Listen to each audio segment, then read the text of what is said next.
Every day, 1,000 voices compete for your attention. Fear whispers, doubt argues, the world screams. There even comes a moment when the noise gets so loud, it feels like they're winning. But then, the author steps into a story.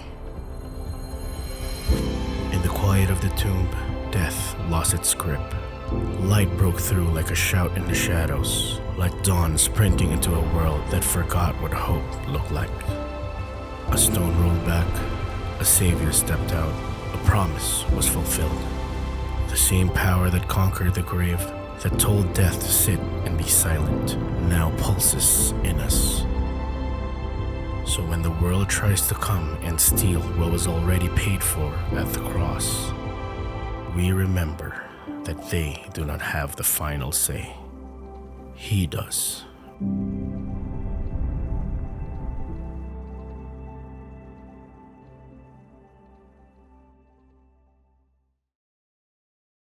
Let us pray. Lord Jesus, thank you for giving us beauty for our ashes. We don't deserve anything from you, yet you love us unconditionally. You gave us new life, and by your resurrection, you gave us hope that in the future we will be with you. Thank you, Lord, for your grace that sustained us, your grace that transformed us. We are unworthy of everything, oh God. We are the wretched sinners. We are the most pitied people among all creation because of our sins. But still, you love us. Because of your sacrifice, Lord Jesus, on the cross, we are now reconciled to the Father. We are now sons and daughters of the Most High God. And now, we are transformed people that you snatch from darkness into your marvelous light. Thank you, Lord, for that love. Thank you, Lord, for the grace that you poured unto us. And Lord, today we pray that by the guidance and power of the Holy Spirit, lead us into truth, open our ears to hear your word. As we look unto you, God, we will worship and honor you. May you be honored in our midst today. This all we pray in Jesus' name. Amen and amen. So if you have your Bibles with you, kindly open it. 1 Corinthians, 15, verse 12 to 19. 1 Corinthians 15. We're reading from verse 12 to 19.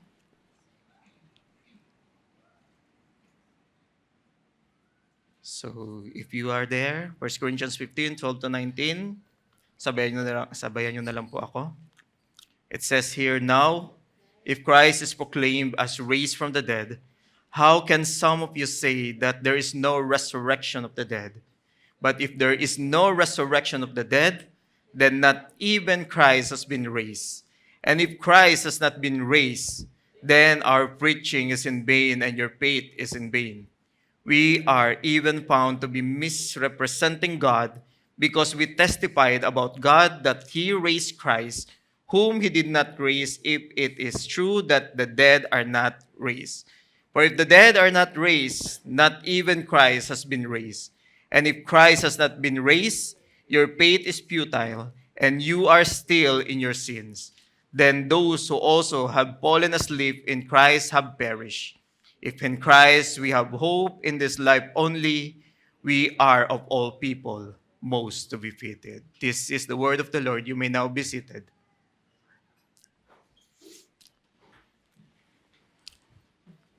So, good afternoon po sa ating lahat.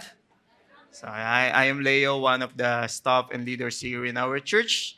So, kamusta naman po yung mga nagpapako? Joke lang po. No? So, our nations, as well as the different part of the world, are now celebrating Easter Sunday. Tama? Nahanap nyo na ba yung mga itlog?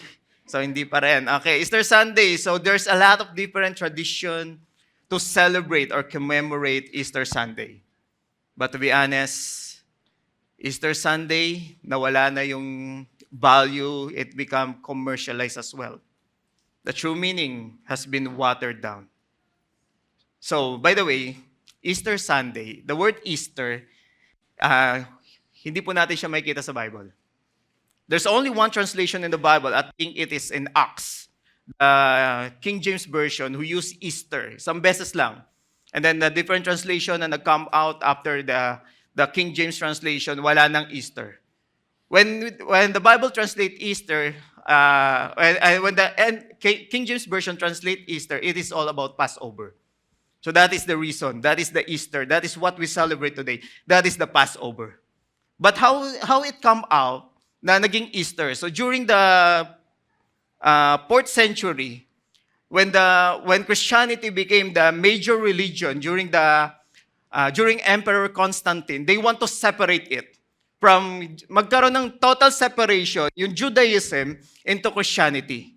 So the word Passover is parang magiging Judaistic word siya. So they agree na kung ano yung gagamitin natin na word in doing that, the Passover, na maging Christian siya. So they use the Easter. So Easter, if we will look at the history, kung paano sila nag-come up with the Easter, actually, Easter is a celebration of the Anglo-Saxon god of fertility and harvest. So ganun sila sinaselebrate. That's why there are so many eggs, because that is fertility and harvest as well. So yung mga hare, pinaniniwalaan nila yung mga bunny, hinahanap nila yung eggs, they gathered it together. So ganun yung history ng Easter. But I don't want to be legalistic about the word, pero when the 4th century Christian used it, alam nila na that is for Passover, to commemorate the resurrection of our Lord Jesus Christ. That's why they agreed na Sunday to mangyayari, the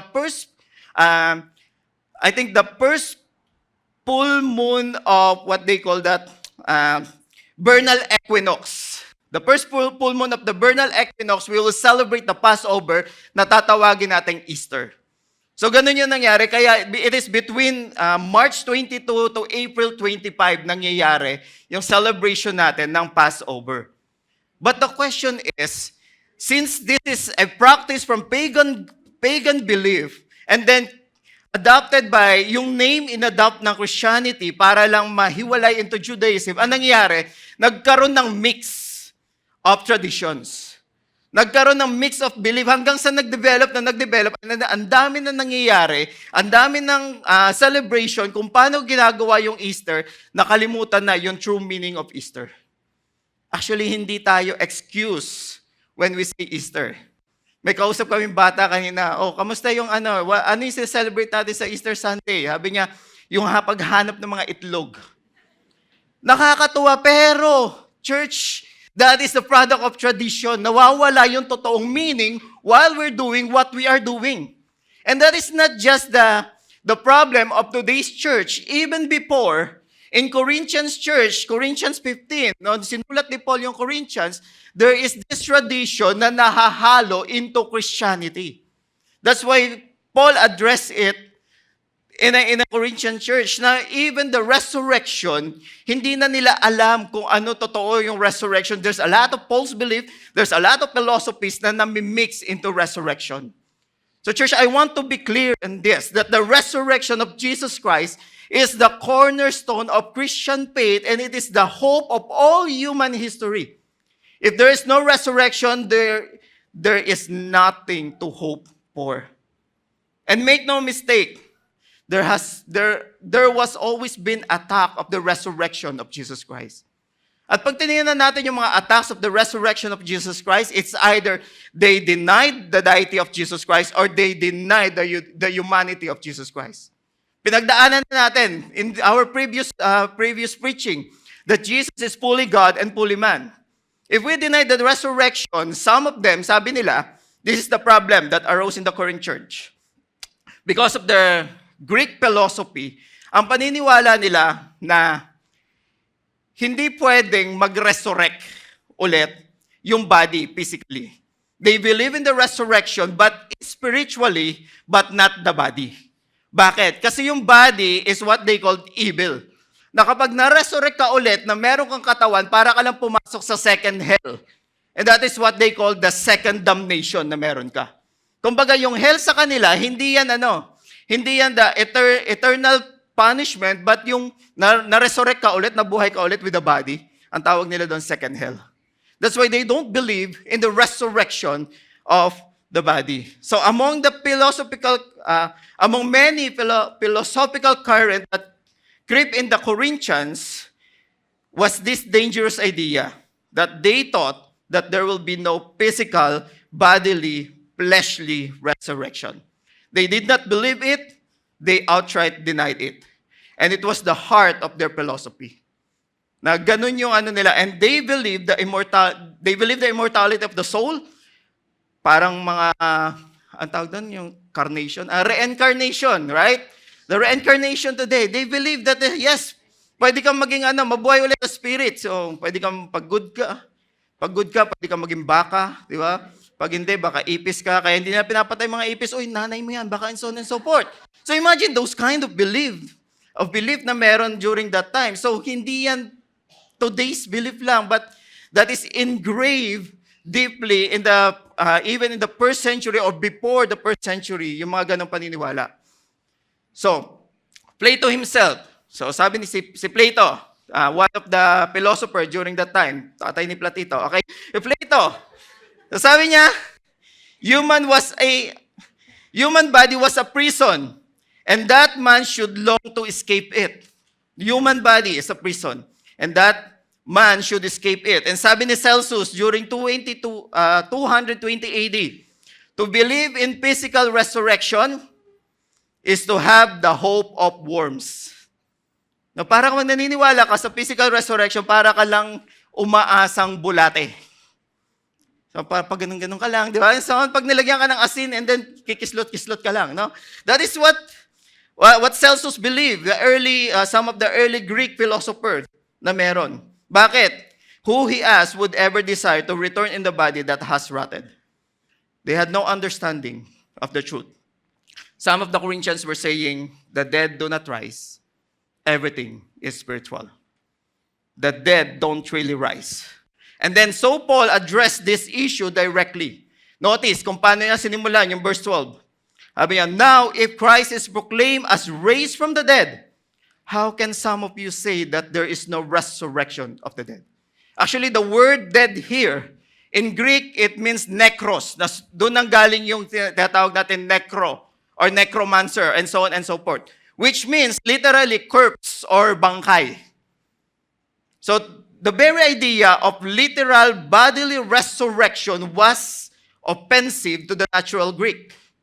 It clashed with everything they believe, and yet these Corinthians Christians had begun to accept that reasoning. So naghahalo na yung philosophy into the gospel na pinipreach ng mga apostles. Kaya nga 1 to 11, preach ni Paul sa Corinthians yung what is the gospel? Why do we need the gospel? That the gospel is the good news that Christ incarnated, born by a virgin, lived the life that we should have lived for 33 years, and then, ano nangyari? He died on the cross. Pero hindi doon natapos. Actually, if our gospel is hanggang doon lang sa pagkamatay ni Kristo, we are the most hopeless people that we have. Bakit? Kasi hindi natin alam yung future. But Christ demonstrated what is life, ano yung life na tinitingnan natin. He resurrected from the grave. And that resurrection, we believe, is a physical resurrection of our Lord Jesus Christ. So mamaya daanan natin kung paano nangyari yon. So they preach the gospel, the death, the life, the death, the burial, the resurrection. Sama na natin yung ascension of our Lord Jesus Christ. In 1 Corinthians 15:3-4, dun in-establish ni Paul yung foundation. And in verse 5-7, sabi niya, and that he appeared to Cephas, then to the 12. Then he appeared to more than 500 brothers at one time. Most of whom are still alive, though some have fallen asleep. Then he appeared to James, then to all the apostles. So Paul is saying, it is the resurrection of the flesh, of corpse, of body, how can we possibly say, Corinthians people, how can you possibly say that you are a believer and yet deny the resurrection of our Lord Jesus Christ, when it is the very heart of the soul of the gospel? So Pastor Elijah, or last week, we talked about the gospel, we talked about the good news that we have. We talked about that Christianity is the only religion that does not rest on private vision or hidden revelation. Ano ibig sabihin nun? In Christianity, our foundation or the cornerstone of our foundation is, the cornerstone of the gospel is the resurrection of our Lord Jesus Christ. Hindi yan tago. Hindi nag-resurrect si Jesus, then walang nakakita. Sabi dito, 500 were witness. And if we will look at the Gospel of Luke, makikita natin doon na he asked for bread, kumain siya. He broke the bread, kumain siya. Imagine, wala pang espiritu na nagugutom. So, bakit kailangan isulat yun? Because the author of the gospel as well as the author of the New Testament wants to prove, give us an evidence that the resurrection of Jesus is a bodily resurrection. And what is it for us what is it for us na maunawaan na that Christ resurrected as a bodily, have a physical and bodily resurrection? Bakit? Kasi mamamatay tayo. Tama? Sinong ayaw? Okay, mamamatay tayo. Pero if yung katawan natin is dito lang sa lupa, anong silbi na nandito pa tayo? What is anong silbi ng faith natin? Anong silbi ng perseverance natin? Anong silbi ng pagtitiis natin? Anong silbi ng mga discipline na ginagawa natin if hanggang dito lang tayo sa lupa? So the bodily resurrection assured us na merong buhay after this life. Amen? So, Christianity, hindi yan tago. There's a lot of witness compared to other religions. So here's the comparison of Christianity teaching to other religions. So ito yung mga ilan sa mga how the other religion was formed, the revelation, and so on and so forth. So in Christianity, the bodily resurrection from the dead, ano sabi ng Bible? Multiple individuals, group of 500 at once. And then except pa dyan yung mga disciples. And ano yung evidence of that? Tomb in Jerusalem is empty. Key difference, only founder claimed and verified to have risen bodily. Empty tomb confirmed publicly. So, andyan yung mga Buddhism, Islam, Taoism, and Confucianism. So, all of this, except for Christianity, lahat ng mga religion na yan, their founder died. And I read an article about Siddhartha Gautama Buddha na since, siya, di ba, parang kinalat yung mga relic niya. There were a temple in India na kung saan they worship yung daliri ni Buddha. So imagine, you're worshiping yung daliri ng tao na alam mong namatay. But our Lord, Christianity, founded on the truth that our Savior resurrected. And then in Luke 24, so Luke confirms the bodily resurrection of Christ when he appeared to the disciples. Luke 24, 38 to 41. And he said to them, "Why are you troubled? Why do you doubt? Arise in your heart. See my hands and my feet. This is Jesus. And it is myself. I myself. Touch me and see me. For a spirit does not have flesh and bones as you see that I have." And in Luke 24, ang karugtong nun, and when he had said this, he showed them his hands and feet. And while they still disbelieved for joy and were marveling, he said to them, "Have you anything here to eat?" And he took it and ate before them. So Christ was resurrected from the dead physically. Jesus had a physical body that could be touched and handled after his resurrection. In Matthew 28, verse 9, nung pumunta yung dalawang Mary Magdalene and the other Mary, nung hindi na nila nakita yung corpse ni Jesus inside the tomb. Pero nakita nila sa labas, ano sabi doon? Mary took hold on his feet and worshiped him. On the road to Emmaus, napagkamalan siyang another traveler. And nung nirestore niya si Peter, siya pa nagluto ng breakfast for Peter before he asked Peter, "Do you love me? Do you love me? Do you love me?" So that is the proof that the bodily resurrection of our Lord Jesus Christ is true. Church, to deny the resurrection of the body was to deny the resurrection of Christ. In verse 13, 1 Corinthians 15, but if there is no resurrection of the dead, then not even Christ has been raised. So this is your philosophy, this is your belief na hindi pwedeng mangyaring magkaroon ng resurrection of the body. So if Christ did not rise, sinabi ni Paul yung mga ifs. So Corinthians 12 to 19, 6 na ifs yung sinabi ni Paul. Parang ano lang tayo, hypothetical questions. Na okay, sige, hindi ka naniniwala. Alam nyo ba na if there is no resurrection of the dead, then not even Christ has been raised. If Christ did not rise, what are we hoping for? Bakit pa tayo narito? Kung hindi rin naman nabuhay yung Panginoon natin.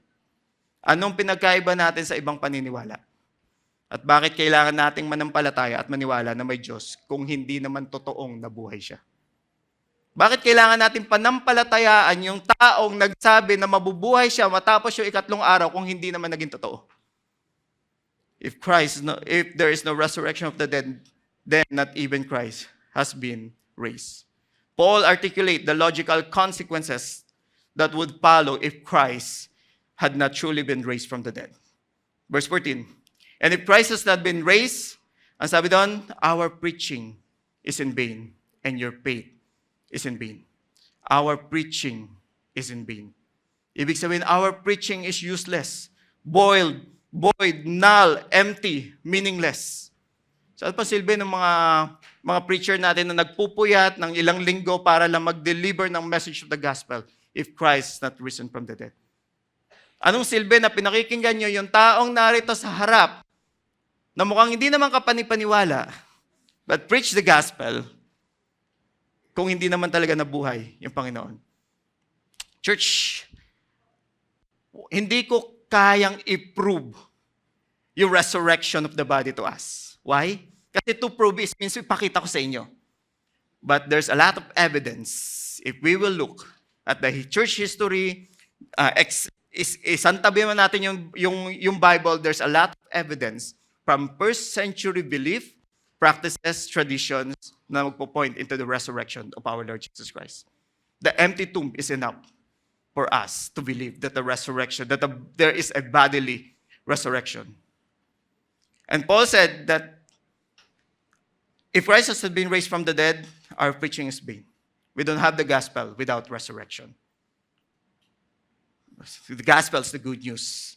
And if Christ didn't rise from the dead, we only have a dead rabbi. That's all. Nothing more. There's no good news. It's bad news. And there's no good news, there's only bad news. Bakit? Kasi yung isang nagsasabi na Acts said, na sabi ng Acts, di ba, na there's no name given under heaven for the salvation of us, only the name of our Lord Jesus Christ. If kung yung name na yon hindi nag-resurrect, hindi naging totoo yung sinasabi niya, then it is bad news for us. And the bad news is, hindi lang dito, it is for eternity. Kasi walang salvation for us if Christ did not risen from the dead. The preaching is in vain, useless, or folly. And the implication, our faith is in vain. Verse 17, sabi niya, and if Christ has not been raised, your faith is futile, and you are still on your sin. If Christ did not rise, then the gospel preaching is useless, and so our response to it. This is a profound delusion, that the gospel is a profound delusion. If we have put our faith on it, and then hindi naman nangyari yung sinasabi niya, hindi siya na nabuhay na magmuli, then your faith is futile. Imagine. So imagine this. Ano sabi ng Romans about how to be a Christian in Romans? You must confess with your mouth Jesus is Lord. Sa baba yun, okay? And believe in your heart that He has risen from the dead. So imagine, during the Roman times, if you confess another Lord except for the emperor, it means death. It means you are willing to die for that confession. You're willing to put all or everything in your life here on earth and even to the eternity on that confession. So imagine, if Christ did not rose from the dead, then your faith is futile. Walang silbi yung pagpapakamatay mo for the sake of the name of our Lord Jesus Christ. Because sabi doon, you must believe in your heart that He is rose from the dead. So that is only a lie kung hindi nangyari yung resurrection. So Christianity is foolish if Christ did not risen, because Christian faith is in vain. There's no Lord of the living, no eternal home in heaven. And alam niyo ba yung hall of faith, di ba? Pag tingnan natin yung hall of faith, di ba? In Hebrews, if there's no resurrection, they become hall of fools. In verse 18, then those who have fallen asleep in Christ have perished. Those who have, tingnan mo yung katabi mo, fallen asleep ba yan? Inaantok lang yan, hindi yan nagpe-perish. Okay? Ang lamig yan, no? So, pag mo tingnan yung katabi mo, dito po tayo, okay? Those who have fallen asleep in Christ have perished. It only means na lahat ng namatay because of their faith in our Lord Jesus Christ, ang sabi doon, have perished. Those who have died in Christ have perished. Think about that. This is a logical connection. If there's no resurrection of the body, then Christ did not arise. All of our gospel preaching is useless. Our response in faith is just as useless. And the consequence, those who have already died for their faith in Christ are dumb, lost forever. Think of it. James, apostles, Peter, Paul, Stephen, Philip, Cornelius. Hell is occupied by those persons if Christ is not risen from the dead. Augustine. Or sige, medyo bata-bata tayo or malapit-lapit sa atin. Billy Graham, Timothy Keller, R.C. Sproul, John MacArthur. All those people, all those preachers who died because of their faith, if there's no resurrection, they died in vain. But the resurrection is attested by the faith of the believers. They suffered, they endured, they faced death, and still believe. Why? Because no one is willing to die for a lie. They were attested. The 12 disciples, one of the strongest piece of the evidence that we have that Christ actually rose from the grave is the willingness for all the apostles to die for their faith. Imagine, si Matthias nga, no? Siya na yung huling napasama, no? Namatay pa rin siya into a martyr's death. No one will die for a lie. So I was reading inisa-isa ko sila kagabi kung paano sila namatay. Kaya inabot na ako ng madaling araw, no? Kasi, I love the story of Thomas. Hindi pala si Thomas. Si Andrew. The story of Andrew. He was preaching Christ. And then, nung ipipersecute siya, si Andrew ay namatay crucified on X cross. Diba? So, nung pinakita na sa kanya yung cross, sabi nga, he is the apostles, the lover of the cross. Bakit? In-embrace niya yung cross. And then sabi niya, this is a great privilege.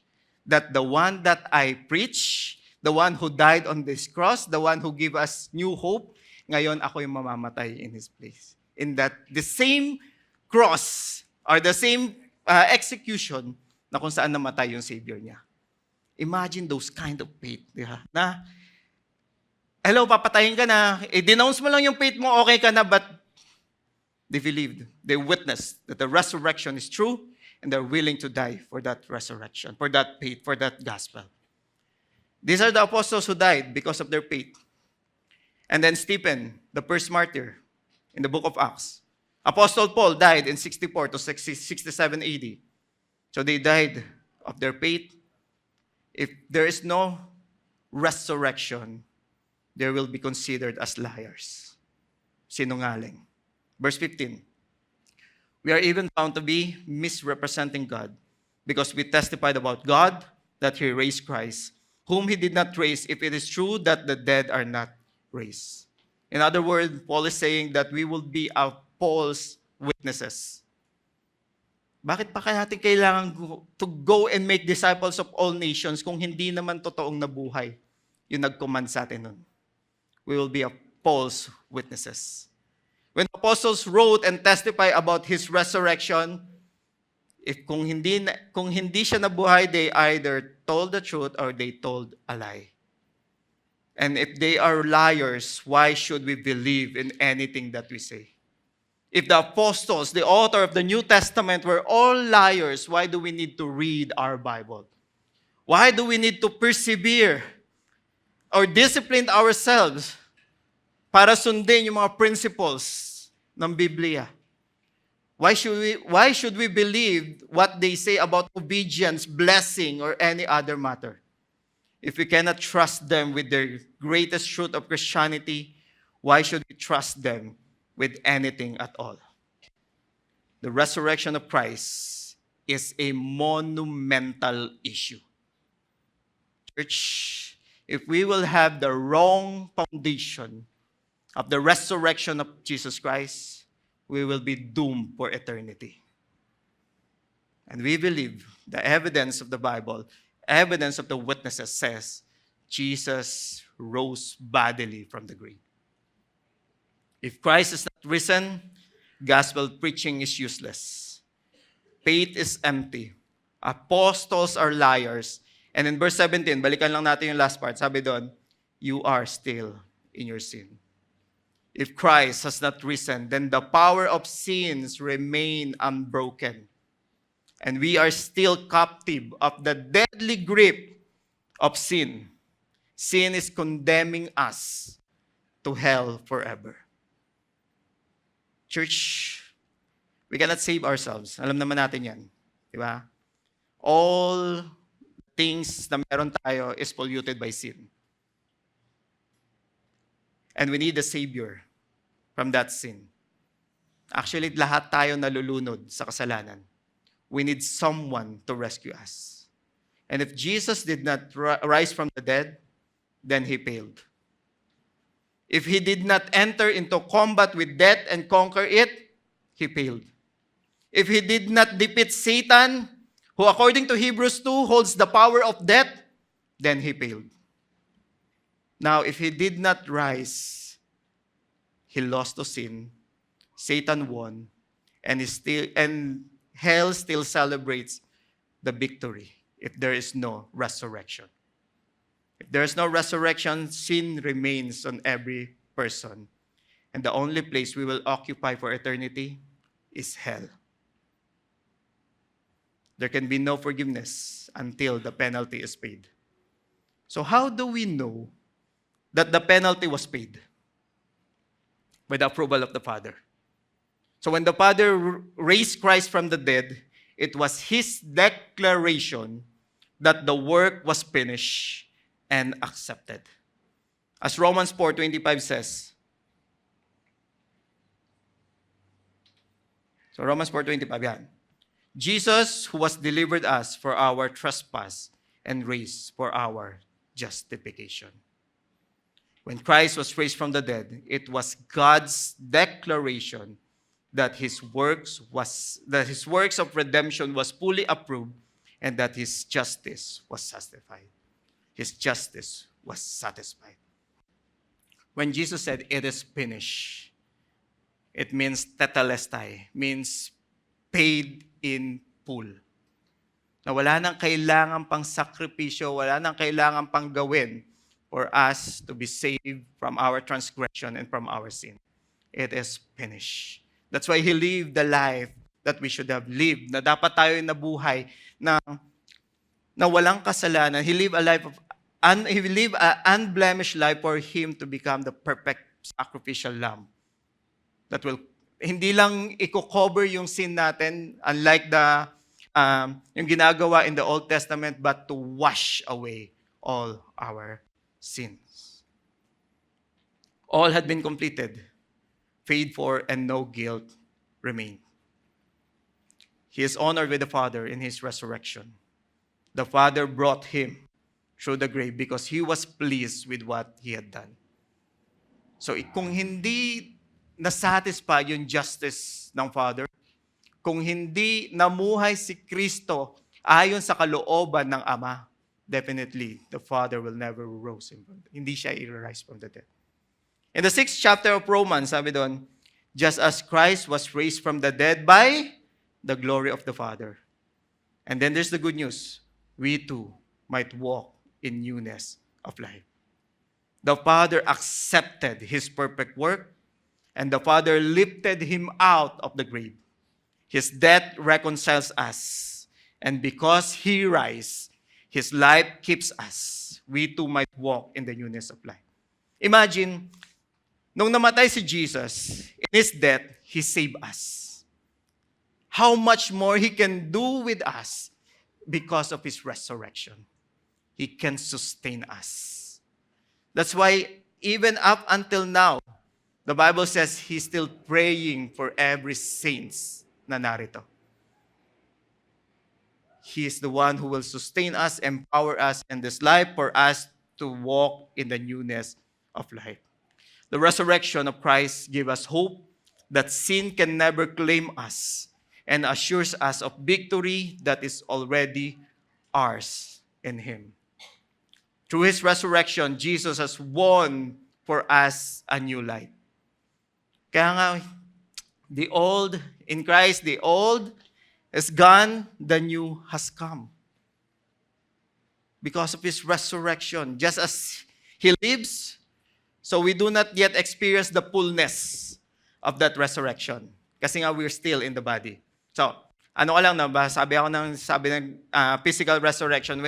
When Christ rose from the dead, that is His glorified body. No? Kaya nga unang-una hindi siya nakilala eh. Kasi nga, iba na hindi sa iba yung itsura niya, pero that is the glorified body. Yet, may physical. So, ganun din tayo. On the second coming of our Lord Jesus Christ, we will raise tayo from the dead, and we will be clothed by a glorified body. Why? Because for the believers, ano yung hino-hope natin for believers? To have a fellowship with the Creator. And no flesh ang pwedeng lumapit and have fellowship with the Creator. That's why we need to be transformed into a glorified body. So that is the picture of Jesus Christ. That is the hope na binibigay sa atin ni Jesus Christ. Since He was raised from the dead, tayo rin, those who believe in Him, someday, so sino gusto mauna? Wala pa, di ba? Someday, we will be transformed into our glorified body. So that is the hope that we're looking for. That is the hope kaya tayo nagpipersevere. That is the hope why we stand firm on our faith. That is the hope why we believe on the gospel. Because we believe na hindi lang dito yung buhay natin. We have a life for eternity. So by the regeneration of our spirit, we are drawn into fellowship with the Father through the Son and by the work of the Holy Spirit. Our hope extends beyond this lifetime to eternity. Verse 19. If in Christ we have hope in this life only, we are of all people most to be pitied. So actually, verse 19 is the summary of all ifs ni Paul in verse 12 to 18. Paul shows that the consequence of failing to believe in the resurrection is a hope that lasts only for short term. Sabi niya doon, it is in this life only. Why? Because those who don't believe in the resurrection, they don't believe in the afterlife. Not a long-term hope. When we come to Christ, we don't follow Christ plus other system. Tama? When we come to Christ, hindi tayo pwedeng, maging Christian ako, pero part of me will be Buddhism, Taoism, Shintoism. So ako, Shinto lang, pero Shintoism, and so on and so forth. Bakit? Para lang sure ako na kung mali ito, at least may tama dun sa 5 o sa iba pa. No, when we believe in Christ, it is Christ alone. It is not Christ plus something. So, imagine if Christ didn't resurrect, then imagine yung how Paul used the superlative form kung paano niya dinescribe yung situation ng tao. Sabi doon, we are all people most to be pitied. In essence, Paul is saying that if resurrection is not true, we are far more be pitied even to non-believers. Bakit? Kasi ang non-believers, since they don't have faith in something, they don't believe in something, ang paniniwala nila is yung buhay is dito lang sa earth, they can live a joyous life here on earth. They can parang i-pursue ano man yung goal nila sa buhay. They can eat, sleep, and be merry, and so on and so forth, and die. So imagine kung Kristiyano, and then Jesus did not rose from the dead, we are the most pitied. Bakit? Kasi nagsasakripisyo ka. You persevere. Na even in the midst of persecution, you're willing to face persecution kasi alam mo na merong hope, merong buhay after this life. At kung hindi totoo, we are most pitied. At the end of the day, kung hindi totoo yung resurrection, sasabihin mo, sana pala, ginawa ko na lang yung gusto kong gawin. YOLO. You only live once, right? Pero hindi. Resurrection is true. That's why we have hope. That's why we are doing what we are doing. That's why we evangelize people. That's why we preach the gospel. Because we believe that resurrection is true. That it is not a blind faith na meron tayo. You know, church Christianity, yung faith ng Christianity is not just parang a blind faith na, okay, maniniwala ko sa no. Christianity is based also in evidence. If we look at the evidence of Christianity, pag-aaralan natin, if we look at the history of Christianity, then definitely Christianity is real. The resurrection is real. So there's a lot of people, an atheist people, Lee Strobel. So kilala si Lee Strobel? Bibenta doon minsan. So Lee Strobel, no? One of the atheists, I think a newscaster from something na, basta, yan, Lee Strobel, di ba? So, sabi niya na nung na-convert yung asawa niya into Christianity, bakit? Bakit ganun? And he want to debunk Christianity. So ginamit niya lahat ng connection niya. For 2 years, gusto niyang i-debunk yung Christianity, and then what happened? Pagbalik niya, he's now a Christian.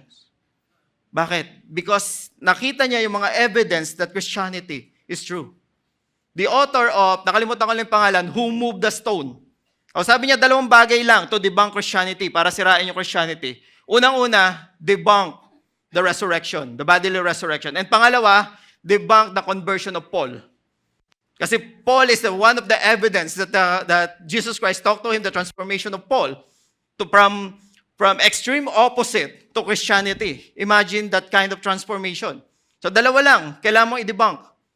The resurrection of Christ, and then the conversion of Paul. And after that, he wrote the book, Who Moved the Stone. He is now a Christian and a great theologian. Why? Because Christianity is not a blind faith. Resurrection is not just naisip lang, a fable or a legend. It is based on the Word of God, based on history and evidence as well. So if we will look at the Palestinian tomb of Jesus Christ, nakalagay doon, He is not here, He is risen. So imagine, kalaban ka ng Roman Empire or what we call that, the religious leader during that time, sinabi mo, in 3 days, mabubuhay ka mag-ulit. So kung namatay si Jesus, nandun pa rin yung corpse niya, then definitely, ibabalandra nila yan. Definitely, ipapakita nila yan. This is your Savior. Hindi totoo, yung sinasabi niya. But resurrection is real. If the resurrection is not true, then the entire basis of our faith collapse. Our hope in salvation, forgiveness, and eternal life would be meaningless. Sacrifice lose their purpose. Christians often endure persecution, self-denial, and moral discipline because of our faith. If there's nothing beyond this life, all those sacrifices would be no lasting significance. We would suffer and strive in vain.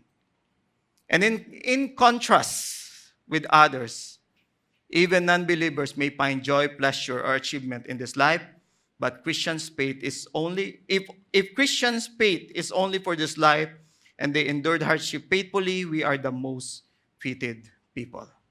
Because we suffer for what would be ultimately meaningless. But in the striking contrast, hope is used in the New Testament with special focus on the return of Jesus Christ. Jesus Christ is our blessed hope. That is in Titus 2. He is our living hope, 1 Peter 3. With the promise that He will appear, we will be like Him because we will see Him as He is. 1 John 3:2. Sabi ni Charles Spurgeon, the silver thread of resurrection runs through all the blessing from regeneration onward to our eternal glory and binds them together. Church, resurrection is the foundation of Christian hope. Every spiritual blessing from being born again to final glorification depends on the reality of Christ's resurrection and promises the believer's ultimate resurrection. It makes the Christian life coherent, hopeful, and powerful. Christ's resurrection secures our hope for the future, ensuring our justification, our regeneration, and the promise of perfect resurrection body. The resurrection testifies to the truthfulness and credibility of the Bible, of the gospel that was given to us. It gave us hope that transcends death and despair, pointing to eternal life. Therefore, we can live with unshakable hope even amidst of present pains. That's why believers endures. First Christian died for their faith. Why? Because resurrection is real. Kaya tayo nandito, putting our faith on the Lord Jesus Christ. Why? Because He is resurrected from the grave. As we celebrate Easter Sunday, I hope and pray. Sa atin, no? From Passion, Thursday, Friday, Saturday, holiday. Pagdating ng Sunday, hindi. The church, hindi natapos sa passion of Christ. Sa passion niya, yung salvation. He sealed it with His resurrection and ascension to the Father. I hope and pray na this will give us a new perspective of what the resurrection of Jesus Christ is. A new hope na meron tayo. When we talk about hope, actually, it is not something na achievable or malapit. When we talk hope, it is something na we are sure but in the future, eternity. So that's why we persevere. Richard Wurmbrand, the author of, ano nga sinulat niya? Tortured for Christ. Okay, the author of Tortured for Christ, Richard Wurmbrand. So he asked, tinanong siya, if resurrection is not true, would you still be a Christian? Sabi niya, yes. Bakit? Kasi if resurrection is not true, then the Bible is only a good book. But if we will live the principle of this good book, definitely we will live a joyous life. We will live a life of principles. We will live a life of love to other people. But hindi doon natapos. But I believe resurrection is true. Why? Because this is not just a philosophy or a doctrine. This is the proof and foundation that our Savior is still with us, still cared for us, and still pray for us. That's why we persevere. So Christ's resurrection secures our hope for the future, ensuring our justification, that the sacrifice, the justice of God being served, and our regeneration. That's why we have sanctification. We can grow from glory to glory because Christ resurrected. And the promise of the perfect resurrection bodies, our glorification. So the resurrection of Christ encompasses all the aspects of our salvation, from our justification, sanctification, and glorification. And the question is, church, lahat tayo, The Bible says, lahat tayo mare-resurrect someday. Kahit pa cremate ka, na kayang ipunin ni God yung mga ash mo, kahit pa kinain na yan ng isda at kinain ng tao, kayang buhay ni God yan. You'll be resurrected someday. But the question is, when we will be resurrected, dun ba tayo sa resurrection of life or resurrection of eternal punishment? And without Christ, alam na natin kung saan tayo pupunta. That will be our topic next week. So as we rejoice in the resurrection and the hope we have in Christ, I think the best thing na para tapusin tong preaching na to is we remember His perfect sacrifice for our sins. We remember and partake in His body which was broken for us, and His blood that was poured out for our forgiveness and salvation through the sacrament of communion. May I invite everyone to stand as I call the music team. We will song We Remember, and then we will do our communion.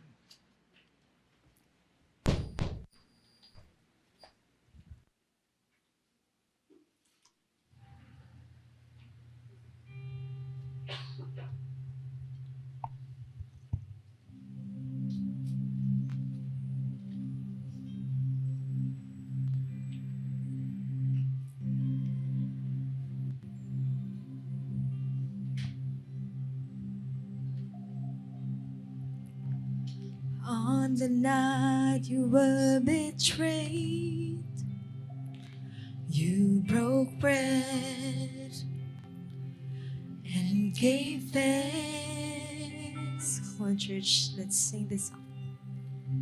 The cup of covenant you gave, in your name we proclaim, this is your body,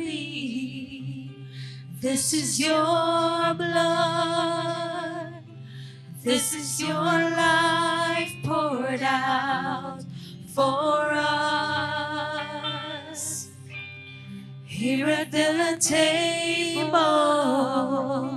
gathered in love, until you come, we remember. Until you come, we remember. Till you come, till you come, we remember.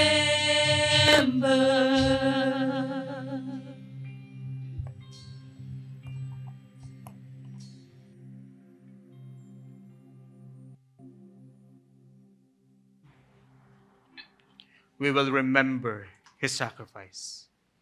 Church, before we partake of this communion, it is important for us to understand that this is more than just a commemoration. It is a participation in the death, burial, and resurrection of our Lord Jesus Christ. It is a commemoration of the sacrifice, the body that was broken for us, and the blood that was poured out for the remission of our sins. And for those who have put their faith and trust in our Lord Jesus Christ as their Lord and Savior, the table is open for us to take communion with us. Let me read 1 Corinthians 11, 23 to 26. For I received from the Lord what I also delivered to you, that the Lord Jesus on the night when He was betrayed took bread, and when He had given thanks, He broke it and said, "This is my body, which is for you. Do this in remembrance of me." In the same way also He took the cup after supper, saying, "This cup is the new covenant in my blood. Do this as often as you drink it in remembrance of me. For as often as you eat this bread and drink the cup, we proclaim the Lord's death until He comes." Let's prepare the bread.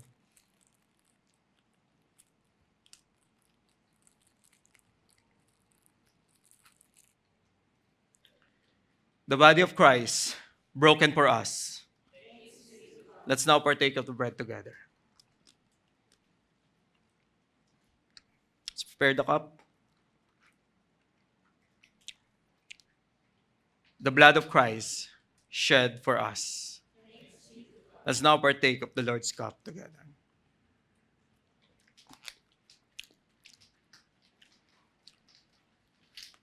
Church, I hope and pray that we now understand the true meaning of bodily resurrection of our Lord Jesus Christ. It encompasses, or it sealed all the, what we call the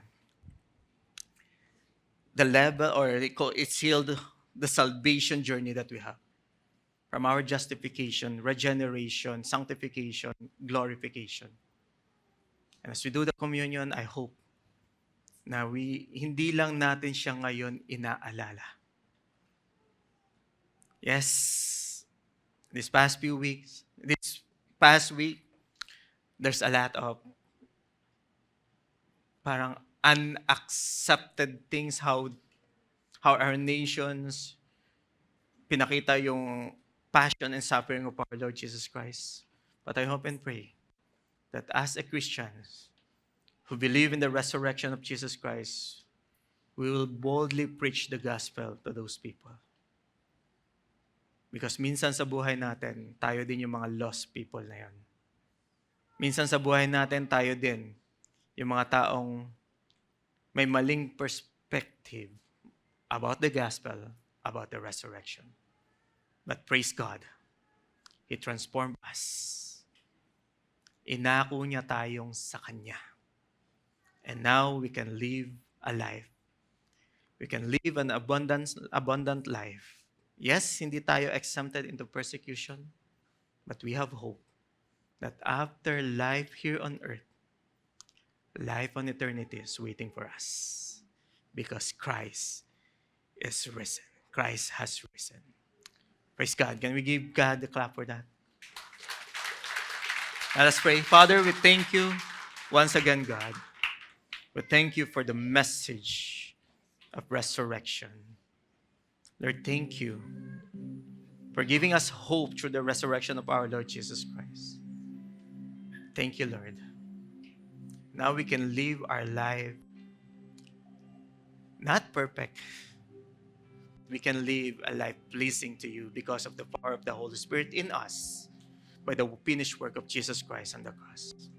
Father, thank you for saving us. Thank you, Lord, for engrafted us into God's family. And now we can come unto you and we can call you our Father. And we are your precious sons and daughters. Thank you for that privilege. Thank you for the truth that Jesus risen on the dead on the third day. And our hope and future is secure in Him. This all we pray in Jesus' name. Amen and amen. As I send you off with the love of our Lord Jesus Christ, the blessings of the Father, and the fellowship of the Holy Spirit be with us. You may now go and make disciples of all nations. Thank you and God bless. If you need prayers, pwede po tayo pumunta sa harap. There are people willing to pray for us. God bless everyone.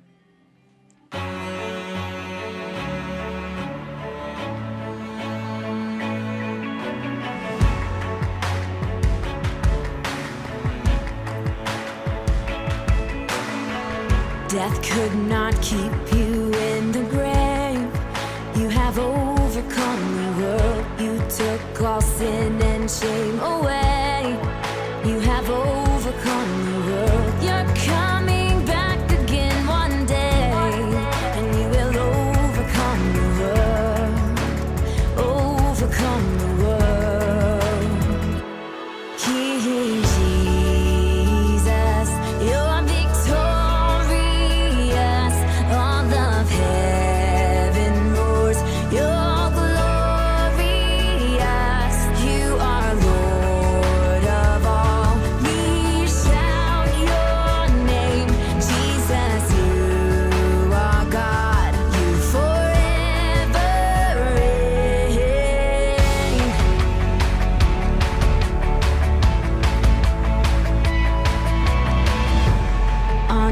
throne of majesty. You have overcome the